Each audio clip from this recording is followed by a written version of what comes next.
Guys, ang ganda nito kung may toddler kayo. Kasi bukod sa aklat na siya, nababasa siya at nagsasalita na rin. Pakinggan nyo, ganito siya gumagana. Ayan, pag open mo nyan, at ano siya, pindutin mo lang siya dito. O, diba?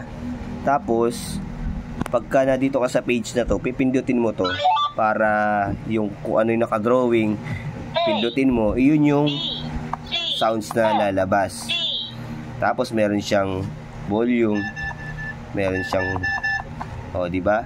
Tapos pag nag next page ka naman, ganun din. Pindutin mo to. P. Tapos dito naman, pindutin mo ulit to. Tapos meron siya ditong, diba may kanta?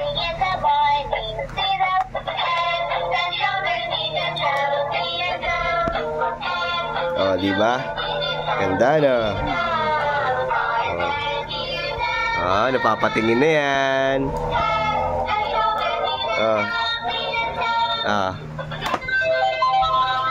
Masaya na to. Diba? Interesado siya sa intelligence book. Diba? Napapasayaw pa siya.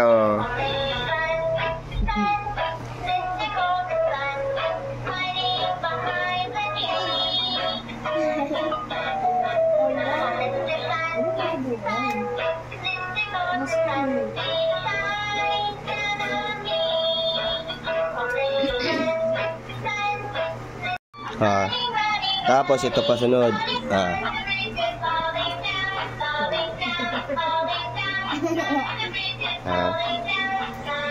Nasa yellow bag lang yan, ha.